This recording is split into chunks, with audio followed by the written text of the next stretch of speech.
And welcome to a special edition of Trader Talk TV from Cannes. And today we have Terry Kawaja. Terry, thanks for coming on our special edition today. Karen, great to be here. Let's, before we jump into the conversation, let's give the viewers an idea of what you do and where you sit. And we know a lot about the company, Luma, but it'd be good to get an overview of what you do. Yeah, sure. So at the heart of it, Karen, we're an investment bank and we advise companies at the intersection of media and technology. But the reality is what we have done is taken a more strategic approach to advising companies. When I say more strategic, I mean less transactional. Of course, we will help with all the terms and ins and outs of managing an M&A transaction for you, but we're taking a more of a deeper industry understanding to the table. And in that regard, not only are we usually working for the entrepreneur, but we start, rather than by selling companies into strategic buyers, we spend a lot of time with the strategics, understanding their needs, what their strategies are, where they're trying to go. So what we could effectively do is more sort of strategic matchmaking as opposed to auctioning off companies. So it's kind of a nuanced matchmaking, effectively. That's right. So let's talk about Cannes first. It's actually my first time here. I'm a newbie, and I always was always trying to figure out the value of Cannes, and it's particularly interesting to see so many ad tech companies here. Right. Why are they here? Why is there so many? I mean, this is a big creative event, and yet I walked down the harbour and there's a bunch of yachts down there sponsored by various ad tech companies. Why are they here? What's the game plan? Look, Cannes is sort of on both hands or both sides of the same coin. It is probably the greatest aggregation of senior people in the industry in one place at one time, when they're relaxed, when they're having a drink, late at night, enjoying themselves and talking and doing deals. That's why people are here. Of course, all of that happens to take place either in a villa, on a beach, on a yacht, or in a penthouse. So there is that added element to it where it's been called a great boondoggle, and it is, and yet at the same time extremely valuable. Yeah, and we've seen like the two worlds coming together. Like we've seen the advent of programmatic and data and technology becoming more and more part of the advertising ecosystem. Are we seeing these two worlds converging in many ways? Instead of the sort of distribution, the pipes, et cetera, is now meeting the content, the creativity effectively? So I don't think so. I know the organizers are trying to create this mashup between creative and technology, and my experience has been that while I believe creative technology will be very important going forward, so far that hasn't been an area for significant investment, certainly significant acquisition interest. And so what you have here is you've got a group of the digital-oriented media sellers and technology firms and platforms that are all here talking. I think that is largely mutually exclusive of the creative event that happens to be taking place at the Palais. Remember, the other tentpole event for digital marketing is CES. Yeah. And the core event there is a bunch of geeky dudes with new gadgets. That has hardly anything to do with digital marketing. I mean, only for very sort of tangentially. Yeah. And you released a very interesting slideshare recently, State of State, which was a fairly sort of broad sort of view of the industry between M&A and things that are affecting the industry. And you mentioned 5 things in the actual State of State report: programmatic, mobile, and a few other things. What relevance do they have to Cannes? I mean, in terms of the people here, do you think that those key things now are impacting the entire industry as a whole, or are they seeing the sort of value there? Yeah, I think so. I mean, we publish that report every year, and it's a little over a week old, and already 250,000 people have viewed and downloaded it. Yeah, it's been pretty popular.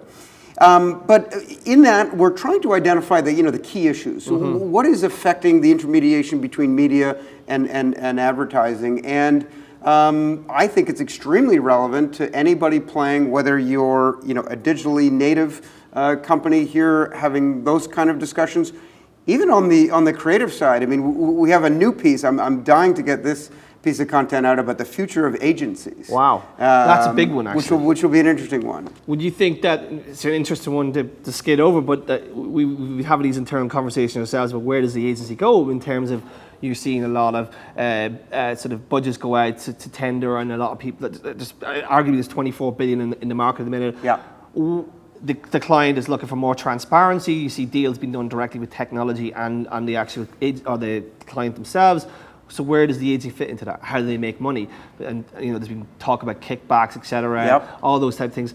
So that was quite interesting. So the agency, the model itself, how does it evolve? I think this is going to be a controversial piece. I'm certain of that. Yeah, you could do a whole show on this, actually. Exactly, but I'll tell you the high-level elements of it are that as media intermediation gets more data-centric and more technology-oriented, so software-intermediated, the agencies have a harder time remaining relevant. Yeah. The sort of interim step we saw was the development of these agency trading desks. Yes. And when they announced them 4 or 5 years ago, I sort of called them out as silly. Well, ad networks in disguise, really. Well, ad networks is just a brutal way to sort of brute force your way into more margin, and it didn't make any sense. And I think since then we've now seen them starting to sort of go away. I get the idea, and the idea is in an increasingly fragmented and complex universe, perhaps the agency can be the marketer's best friend in terms of developing strategy and being effectively a systems integrator. Because the real question is, between the technology, between the data, between the services companies, just watch. Accenture, BCG, Deloitte will all be moving into this space. The consultancies see an opportunity here. I mean, does that mean that the agency model will have to evolve? Will we see new players? Will people come out of the agency and build their own, the next NGA, next generation agency? So to skip to the punchline, what I suggest is that we've basically seen a lot of encroachment on media agencies from the technology side, from the data marketing side, from the services side, even from publishers. Every day, another publisher announces a studio to do their own.